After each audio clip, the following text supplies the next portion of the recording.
మొదట రామరెడ్డి గారి దగ్గరికి వెళ్దాం. రామరెడ్డి గారు నమస్తే. నమస్కారం అండి. మనం చూస్తున్నాం ఇవాళ బీజేపీ పార్టీ పరిస్థితి కానీ కాంగ్రెస్ పార్టీ పరిస్థితి కానీ ఇవాళ రెండు, ఒకటి కేంద్రంలో ఒకటి రాష్ట్రంలో అధికారంలో ఉన్నాయి. ఇప్పుడు పార్లమెంట్ ఎన్నికలు జరుగుతున్న నేపథ్యంలో ఓవైపు కాంగ్రెస్ పార్టీ అయితే గేట్లు తెరిచింది. ఇప్పటికే అధికారంలోకి వచ్చిన 100 రోజుల పాలన సక్సెస్ మీట్ని జరుపుకునే క్రమంలో గేట్లు తెరిచి మరీ ఇప్పుడు సిట్టింగ్ ఎమ్మెల్యేలని ఎంపీలని పార్టీలోకి ఆహ్వానించే ప్రయత్నం చేస్తోంది. దాంట్లో మీరేం తగ్గరు అన్నట్టు ఇప్పటికే సిట్టింగ్ ఎంపీలను మీ పార్టీలో చేర్చుకొని మరీ కండువాలు కప్పుతున్నారు. ఏం జరుగుతుంది అసలు తెలంగాణ రాజకీయాల్లో?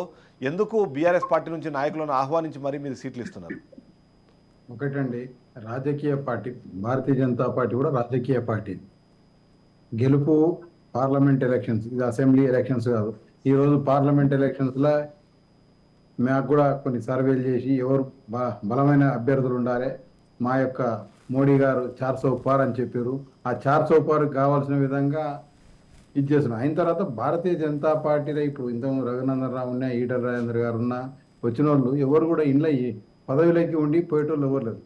పదవి లేకుంటే ఇవ్వకపోతే పోయేటోళ్ళు పోతున్నారు, దాంట్లో పోతలేరు మొత్తం అని.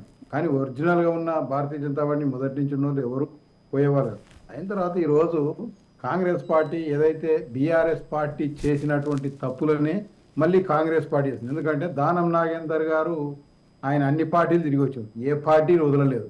తెలుగుదేశం పోయాడు, కాంగ్రెస్లో ఉన్నాడు, బీఆర్ఎస్లో ఉన్నాడు, మళ్ళీ కాంగ్రెస్లో వారు. అందుకోసం అలాంటి వాళ్ళను మళ్ళీ గేట్లు తెలిసి, ఎందుకంటే 64 మంది ఉన్నారు, మీకు సంపూర్ణమైన మెజార్టీ ఇచ్చారు. మెజార్టీ ఇచ్చిన తర్వాత ఎందుకు భయపడుతున్నారు అంటే మీ ఎమ్మెల్యేల మీద మీకు నమ్మకం లేకనా? ఎందుకోసం? అయిన తర్వాత ఈరోజు టికెట్లు ఇచ్చి గెలిపించుకోవడం దట్ ఈస్ సపరేట్.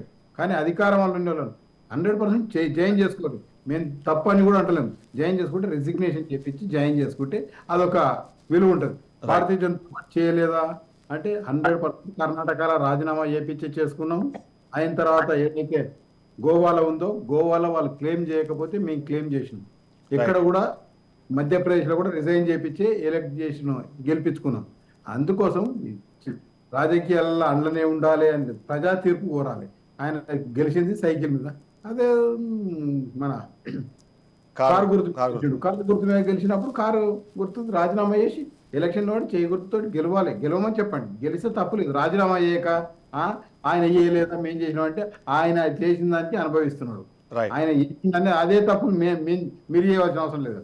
మేము కోరుతున్నాం, ఎవరు పార్టీ మార్చడం, ప్రభుత్వాలను తేవడం అది అన్ని రాజకీయ పార్టీలు చేసినాయి. ఇది ఒక్క ఈ రోజే వచ్చింది కాదు. అయితే మీరు 400 పార్ అని మీరు టార్గెట్ పెట్టుకున్నారు. చేసే క్రమంలో 420 నాయకులు కూడా చేర్చుకుంటున్నారని కూడా మీ మీద ఒక ఆరోపణ. ఎందుకంటే గతంలో ఆరోపణలు వినిపించే చాలా మంది నాయకులకి ఇవాళ కేవలం తెలంగాణకు మాత్రమే పరిమితం చేయకుండా దేశవ్యాప్తంగా చాలా మంది అలాంటి నిందితులను ఆరోపణలు ఎదుర్కొంటున్న వాళ్ళకు కూడా ఇవాళ మీరు సీట్లు ఇచ్చి మీ పార్టీ నాయకులుగా చేర్చుకుంటున్నారు.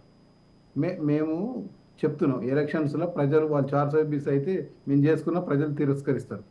అదైతే 100% కదా. ఎలక్షన్లలో ఏదో గెలిచిన తర్వాత తీసుకుంటే ఇది, కానీ గెలిచిన తర్వాత మేము ఇప్పుడు టికెట్లు ఇచ్చినప్పుడు వాళ్ళు 420 ఉన్నారు అనుకో ఓడగొడతారు ప్రజలు. రైట్.